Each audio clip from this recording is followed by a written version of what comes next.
Okay guys, so another video na naman po tayo ng S-Tone product, gel polish, no? So eto guys, actually pinapatest nila sa akin to. Sorry guys, dahil natagalan yung paggawa ko ng video na to. Kasi medyo nakalimutan ko na din, pero ayan, bawi tayo. So ayan, nakikita nyo naman yung mga colors na ginamit ko guys, no? So ayan, nag-buff muna ako ng tips kasi dito na lang natin susubukan. So eto, start tayo sa red polish. Kaya kung makikita nyo naman kung gaano ka-pigmented guys yung product or yung gel, diba? So single application, kayang-kaya niya na, no? So kung alam nyo kung paano mag-apply ng single coating, ayan, sobrang ganda din niya. Okay? So, ayan, diba? Pero usually, kung second coating, double coating, okay lang din naman yun kasi yun naman ang standard ng application ng mga gel. So, ako kasi mas prefer ko ng single coating kasi nga para mas mabilisan ang trabaho. Ayan, so kung mapapansin nyo, yung mga colors niya, kung gaano ka-pigmented din, diba? So, hindi naman din siya ganun karani. So, depende na lang din sa reference nila kung anong gusto nyong gel polish, kung semi-runny, medyo runny, or yung medyo thick, diba? So, magkakaiba naman tayo ng reference. So, option nyo na lang kung ano yung mas trip nyong gamitin. Ayan, katulad na ito sa mga color na ganyan, yung parang nude, diba? At ito naman parang off-white, ayan. So, ayan, kung mapapansin nyo, ilang hagod lang naman, o pantay na siya, diba? So, yun naman din yung gusto ko sa mga ganitong klase ng gel polish kasi nga madaling i-apply, 'di ba? Hindi siya mahirap i-apply.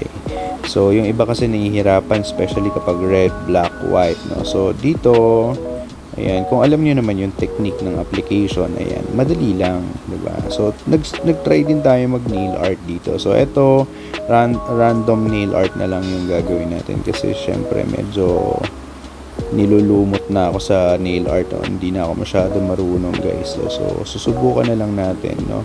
Huwag nyo na lang i-judge, diba? So ayan, nilagyan ko lang ng outline yung parang flower, diba? Hindi ko alam kung ano yan kung orchids ba yan or ano.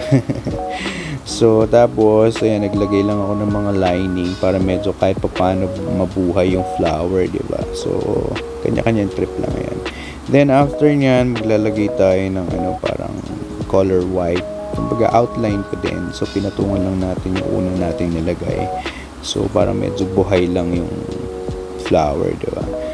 Diba? So ayan. Then konti lang. Tapos maglalagay tayo ng red na something dito sa ibabaw. Kumbaga parang may mga swirl effect na may mga dahon na nahuhulog. Kumbaga parang backdrop yan pero nasa harapan. Diba? So ayan guys, so maganda yung pigment, yung gel ng S-Tone. So ako kasi mas prefer ko yung yung pigmented, no, especially kung magne-nail art ka din, no? Kung for sure makaka-relate yung mga dito, mga nail artist, no? So ayan, kung mapapansin nyo, diba, apaka-colorful ng diba? Wala yan lang kasi yung binigay sa ating color. So, minaximize na lang natin yung nail art. Tapos yung glittered blue na yan yung kinalabasan. Tapos top coat na lang natin. Huwag nyo na lang i-judge guys kasi hindi naman tayo kung ano lang yung binigay sa atin. Okay, so yun lang guys. Maraming salamat. Kung interested kayo, ayan, search na lang yung S-Tone guys. Thank you.